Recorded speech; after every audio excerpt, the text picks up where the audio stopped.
couldn't have asked for more, this being my first author vendor event, to share that first with my sorority sisters. So thank you, thank you, thank you. So I first want to start by asking a question. How many of us want to live a leveled up life? We want to live in our greatness and, just live our best lives. That's what we want. I mean, in our careers, it could be in our relationships, even in our time with God and in our prayer life. We want the best out of our lives, right? Everyone in here can say, absolutely, I want that.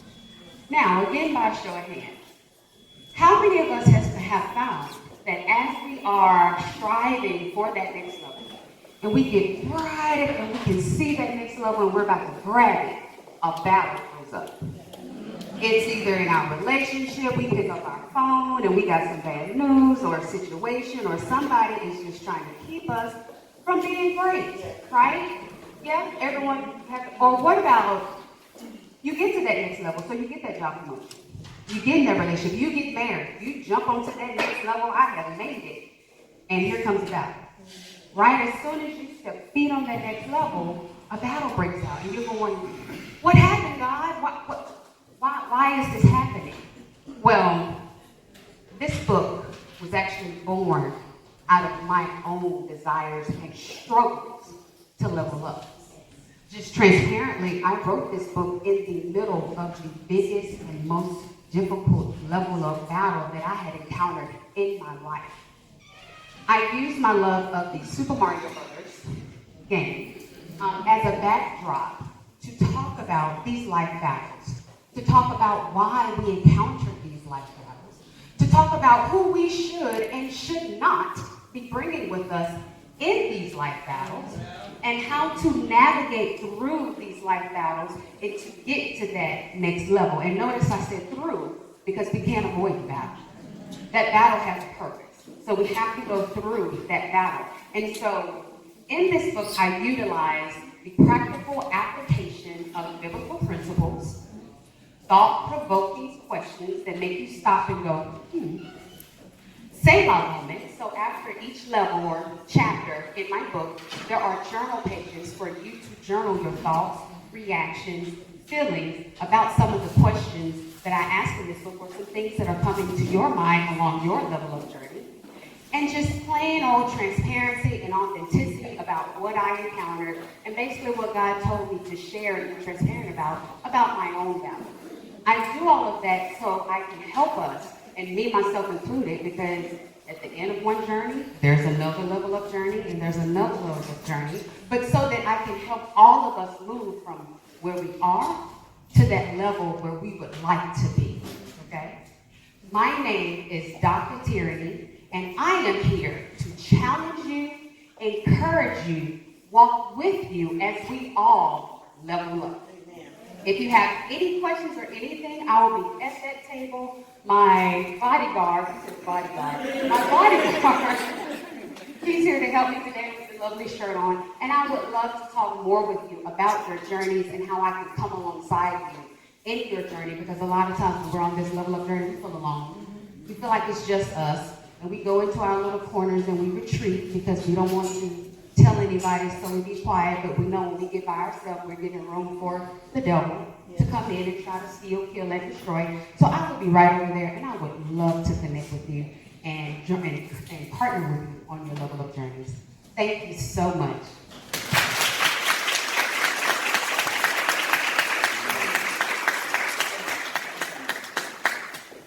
Thank you, Dr. Tierini. And remember, I just want to remind you about the cards on the table. You don't have to wait. If you want people, it's fabulous. Can I get an amen? Y'all know about that CP time. And then I married my wonderful African husband, and honey, that time, I'm just saying, I was like, what? The first time. So I'm thrilled that we're able to get all of this in. We have our ladies up front. So we are going to get started. Just want to go over the rules of the road, so to speak, for the panel. You are going to have 2 to 3 minutes to answer each question. We're going to try to get to as many questions as we can. If you do not hear your question, it is all love. It was about time. Just understand that. But definitely you will have the opportunity to ask your question face-to-face with these ladies afterward. We'll have another break before we start with our second set, because there were a couple of questions that were fairly specific to, someone's life as a mother, as a daughter, that sort of thing. But we will get started, and my timekeeper, all right, she still got me, all right. So I'll just keep an eye out for you and you let me know. So we'll start with a general question for the panel so that everyone has the opportunity to answer. This woman says, it's wonderful to be in a room with so many intelligent women. How can you get the message to mainstream America, to Black women who may not be in this room and need to hear what you have to say? We'll start with you, Jerry.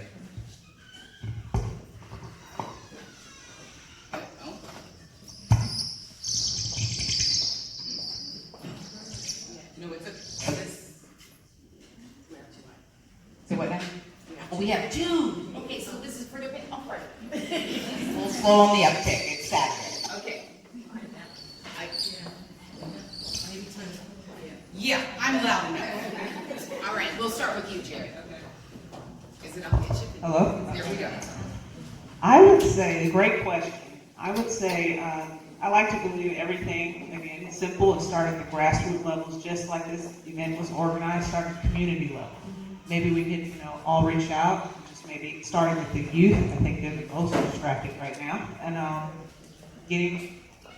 just think a diverse amount from age range, from regional, not necessarily in Charlotte, but just even outside of North Carolina, organizing community events, but starting first at the ground level. Just events like this is wonderful. That's my answer. I'm going to kind of laugh and the reason I laughed when I said this is because I had an aversion to social media, because there was so much drama and negativity on social media that I avoided it. And it wasn't until October of last year that God woke me up and said, hey, ain't this what they call Throwback Thursday? If you're booking a throwback, I need you to throw that on social media. And my first post that I put up, I cried. I literally cried because I was so uncomfortable, putting this message out on social media. But what ultimately God told me is that I need your voice to combat the negativity that's out there. I need you to put this information, put your face, put your life, stop being so private, Tierini, and actually tell it for those young women and young men that are on social media that maybe aren't seeing some of the people, some of the things that you are saying. You can be a light in that arena. I'm still very much uncomfortable. It may not look like it when you go to my page, but she's really uncomfortable. But that's where I am trying to promote this message to those that may not have the opportunity to be in a space like this. Thank you. For me, promoting the message comes on two ends, as an educator and as a parent. So as a college educator, I know that everyone who comes through my classroom, whether it's American literature or intro to freshman seminar, they're all going to read work by Black women. And then also with my children, preschool, elementary school, when I come to the classroom, the friends all know we're going to learn about Black women today. So just making sure it's part of everybody's everyday life. There's people that say to my kids, you talk a lot about being Black. And I'm like, yeah, they sure do. They sure do. And what? So, coming on both ends. Well, that made me think of my daughter, and I like to think we retired one teacher when she was in elementary school. She couldn't handle it. She couldn't, and I was glad to retire her. But I wanted to say, too, I think that we need to, speaking of the grassroots level, whenever we're in a room and we're the only one, we need to say there need to be other people here. And when we have an opportunity to say there needs to be someone else in that room, we need to speak up and say that. All great answers, and I just kind of wanted to piggyback on two things. One, the social media, because obviously I'm on it all the time for my job, and you see the negativity, you see the seedy underbelly of Twitter. and just the negativity, and I honestly don't know why people have the time to do that. You don't have a job, bills that need to be paid, you have time to come for complete and total strangers on this online platform. That said, I can see what happens when social media uses its powers for good. So I think that that's absolutely a way that we can harness this. And to piggyback on what Patrice said, representation matters. When you're in a room and you're the only one asking why there's not more. That's something that I push for at this station, you know, because when I used to work for Channel 9 a decade ago, and the feedback I got from the Black community working for that station versus when I came to Channel 3 was like night and day. Lifelong church members telling me, we love you, baby, but we don't watch that station. Like, seriously. And so I was telling management, you need to do a better job of hiring people that reflect the community we serve. And you need to do a better job of outreaching to communities of color. Because for communities of color, representation matters. So we absolutely need to be talking about it. And if you don't know, researching, asking someone, but always asking for a seat at the table, I think is so key. That's how we get the word out and it becomes mainstream. And one other thing, if you are familiar with the hashtag Oscars So White, it was started by a Black woman after how many years of predominantly white nominees in the Academy Awards. But that started as social media, grassroots, and it has caught like fire. And now, 4 years after she started it, she has an invitation to come to this year's Academy Awards. It's gonna air on Sunday, and this started with just a hashtag. So that goes to speak to the power of social media when it uses its powers for good. And she kept pushing, even though people were accusing her of race baiting and throwing, and playing the race card. Well, look at the nominees this year. Black Panther is nominated. Not only is it a predominantly Black film, but it's the first superhero movie to garner an Oscar nomination, and it features us. So we can start it at the grassroots level. There's no excuse. It can be done. So saying you don't know, or where can we do more events like this if it's not pushing a community organization like this, or sororities and fraternities to do it, then you just start it. Because we have to be in control of our narrative, right? We can be in control of that. We can add to the conversation about all of this. So I'm gonna get off my soapbox. Sorry, I can't help it. This one is for Dr. Tierini. The question is, would your book be a good inspiration for a woman newly released from prison? Absolutely. Just to tell you some of the chapters that are in the book, it opens with first understanding that we're going to have battles. Instead of asking God, why me, Lord, why the battle? Looking at the battle and saying, okay, what am I supposed to learn, from this battle? The second chapter moves into just staying in the battle. We often want to power down our progress when it gets hard, and so someone who's being newly released, integrating back into society, that can be hard, and you can't power down and go back to what you used to do, where you were before. The third chapter is your battle buddies. Who are you bringing with you into the battle? So sometimes we have to separate and disassociate. And okay, you may say that I'm acting brand new or I'm not real anymore. You're right. I'm getting real about this next level I'm going to. The chapter after that I like to call my 3F chapter, because if God were giving me a report card, I would have scored an F in all of these chapters. And that is fear, faith, and forgiveness. Those are the crux when it really comes to how we move from where we are to where we want to be. What are you afraid of? What is holding you back? And where is your faith? Where have you misplaced your faith? Is it in your bank account? Is it in how beautiful we are? Where is your faith? And who do we need to forgive? Who are we harboring that unforgiveness about? Because unforgiveness doesn't hurt them. It only hurts us, and it keeps us from moving forward. And then the next chapter is just talking about beating the odds. Yes, the odds will stack against us. Someone that is newly coming in, and I know that trying to find a job, and now you have this on your record, and you know, what are the odds? But we can beat those odds because the last chapter tells us that God is always with us. He never leaves us. He never forsakes us. And through him, we can accomplish any and everything. So this book is for anyone, someone coming out of jail, coming back into society, mothers, single, married, men, women, young, millennials, seasoned. It is for everyone.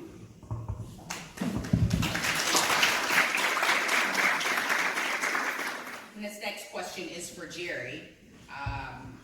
The question is, with challenges, chaos, and distraction, how do I simplify?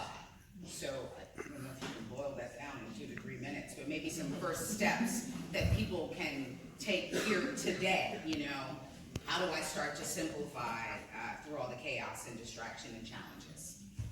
Well, I think the first step is the recognition of the complexity and the challenges. I mean, like I said, we want to jump to the solution first. We're not getting right to the root. And in my book, I have a method, and it starts with first focus. And that's stopping thinking, okay, what am I focusing on? Is it controlling my day? And the second step is connect. How am I connecting my daily activities to these challenges and complex information? How can I clarify this? And then the last step is the process. What specific thought process will you use with this? There's steps outlined in the book. I just gave the full method out for free $99, but that's where it starts. It's first identification, and you figure out what are you focusing on. We can just apply that to anyone each day. What we focus on, doesn't it carry us out through the whole day, whether it's good or bad? And I think sometimes we have a tendency to simplify our goals, but it's just as important. It's a great question to simplify the challenges as well that we face.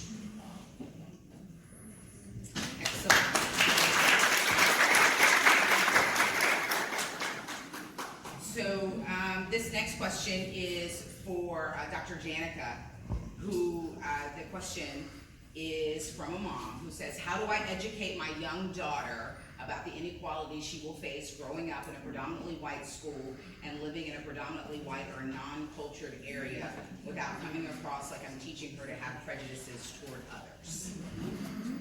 That is a great question. So my answer, actually, my first book was brown all over, and my son noticed that too, that we were brown all over, and he was excited about that. And so they notice. They notice race. They notice when things are different, whether somebody says something to them or not.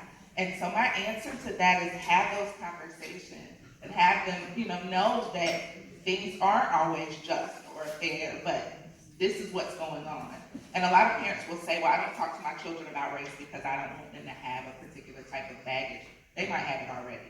Right. When, they notice one kid is treated differently and they notice every day. My daughter, when she was 3, would say, why doesn't anybody in my preschool have hair like mine?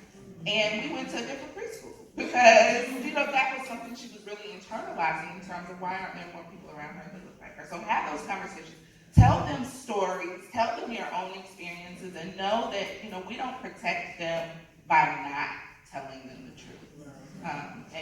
Those hard, honest conversations, I think, are really necessary. And having those hard, honest conversations with other people who are around them, with, the teachers, with the principal, the administrators. I mean, they need to be having those conversations too. And I will say that teaching for kids to be proud of who they are doesn't necessarily mean they're prejudiced toward others. Right, it's just teaching them self-pride, that's okay. My parents did that, even though they grew up in an era that certainly left them feeling some type of way toward white people. They never passed that on to us. They taught us so you can teach that pride, but at the same time, with the realness of, you may be treated differently because of the color of your skin. That whole idea that you gotta be better than to be considered the same, right? That's something that we likely heard from our parents. So that's important. And just a quick piggyback, Dr. Janica, are you willing to visit a school to talk about what you do? Absolutely. I visited Wyman Springs and West Charlotte and a few schools in the area. So send me an invitation. I have cards on the table. I'm absolutely willing to come.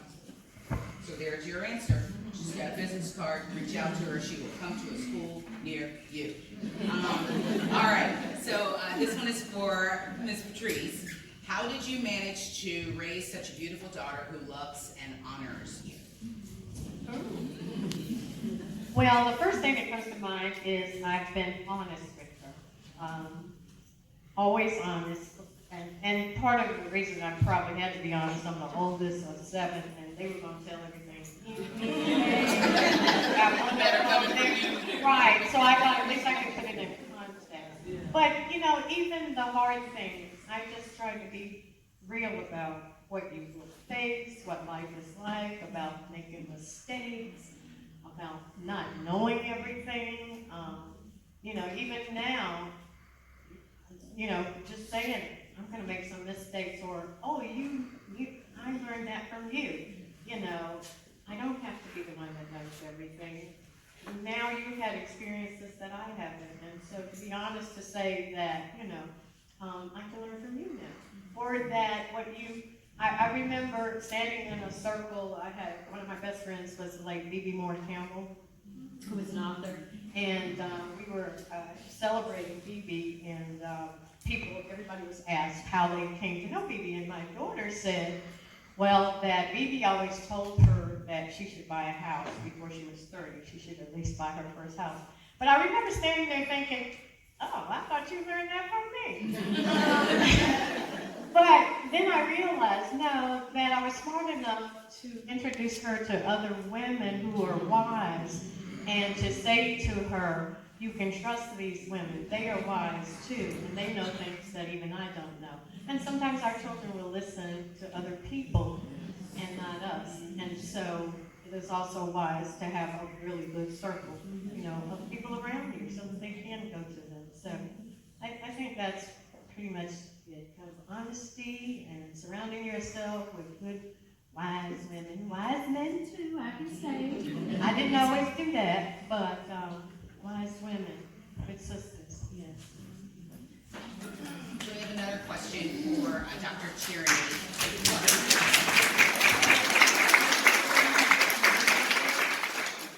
Another question for Dr. Tierini. When did you find time during your storm to begin to write? Well, so I have my doctorate in higher education administration, and in 2016, I got married in September and lost my job in October. And I was making it rain resumes. I was, you know, my network, I had a huge network, a Rolodex, I worked in DC. Oh, it's just gonna happen, and then it didn't. And I spent many months just going, God, what are you doing?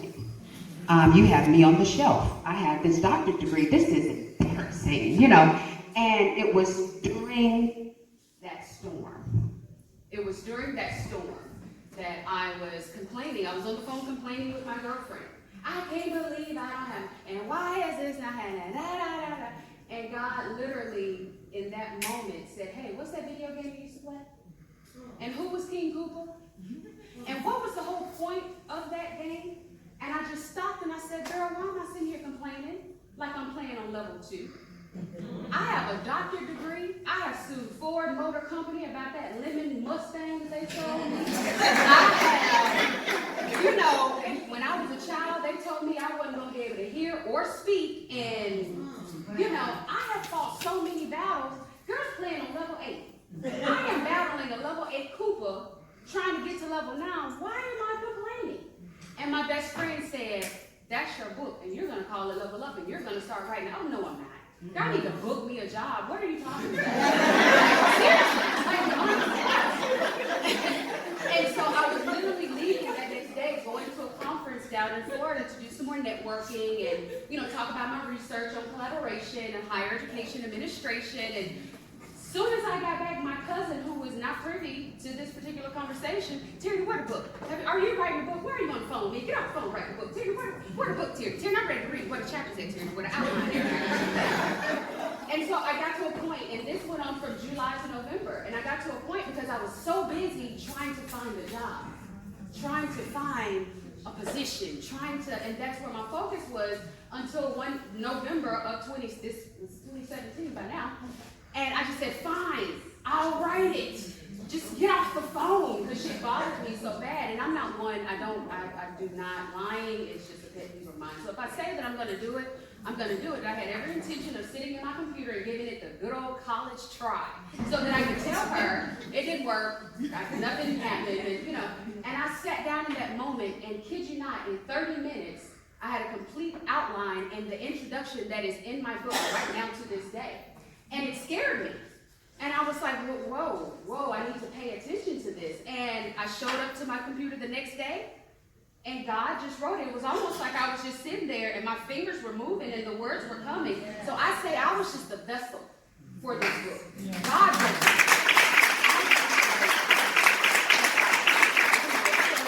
Finding the time, God had to sit me down and make me rest by the waters, so that he could get through me what he needed to get through me, so that I could get it out here. And it took me 9 months. I didn't know that was fast until someone else said, whoa, you wrote that in 9 months? And then I was just showing up at the computer.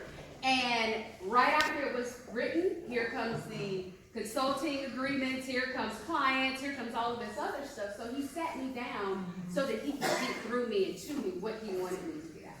Right?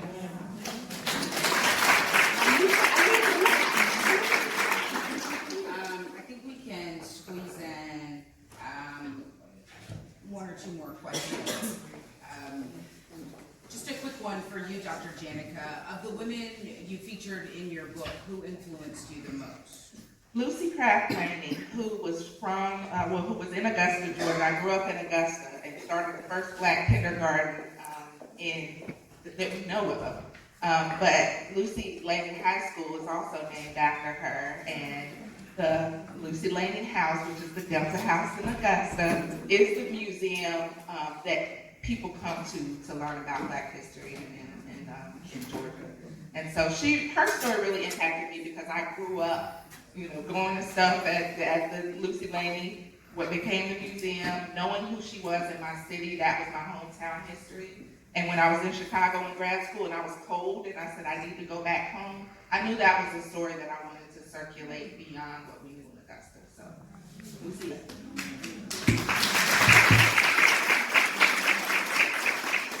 I think this last one, any of you could speak to, even though Dr. Janica's name is on it, because all of you are African-American women authors. How hard or easy is it to find information on African-American women authors if you don't know what you don't know? I would just start with having the question, knowing that, we have been around and we're somewhere, and so literally going to institutions, libraries, and saying, where are your books written by Black women authors? And if they don't have them, okay, let's sit here and let's look. Let me go through this process with you. And even at Duke, where I was in undergrad, they have boxes labeled miscellaneous with African American history. Why is it miscellaneous? And so I said, well, we're gonna sit here and go through this box item by item. This is what this is. This is what this is. And a problem is a lot of people don't know what the value is if we don't tell them what the value is. And so saying this is valuable, it needs to be displayed, even now at Emory with Alice Walker's papers now being there. And people know Alice Walker, but there's value in the details and not just the names. It could also be, I don't know, a quick Google search, or if you go to Barnes and Nobles, or if you go to Amazon. And even if you don't know the name, the question. So my question I started with was Black women writers in the 1800s, just because I knew there were, more than just the names we did. I have this saying, I like to say, it's been me, God, and Google. Because honestly, like you said, I don't know what I don't know. And so I would find myself at this crossroads where I kind of know what I'm seeking, but I don't know how to ask it. And so I would just sit at Google and just start typing in random things, and it's like God would always just bring me that link, or I would be at different events and you know, he would bring me people. It's been some divine connections, even how Jackie Good Martin wrote the foreword. I was on the phone with my mother, and she said, oh, you know, such and such. Wait, well, who? Wait a minute. What did you just say? You know, just random, innocuous conversations. He would bring me Black women authors. He would bring me those different connections and those people, or bring me that Google link with the phone number to call and, you know, that person. So I've just really been trying to stay in alignment with him and let him guide, you know, my steps, and he's been guiding me directly to other Black women, other sisters, other, you know, even Black men that have helped me along my journey. And I would say to whoever wrote that question, don't leave here without getting a whole bunch of names, a whole bunch of, you know, you're in a place today where you can get a good springboard. We are, according to the time, out of time for questions. We got to all but two. There were like 1,000 questions, so thank you everyone for asking them. The final two were to Dr. Lewis, so I will just say them out loud so the person who wrote them will know to go to Dr. Janica when we have our break. One of the questions was, how can you find credible information on African American women when it comes to education, everyday, medical, etc.? And then the other question was, what other books do you recommend to read, or ones that you have written that focus on women and their struggles? So I just read those out loud so the folks who didn't get the questions answered would know. We are going to take another quick break, and then we're going to reconvene for our second set of authors. But please let's give it up for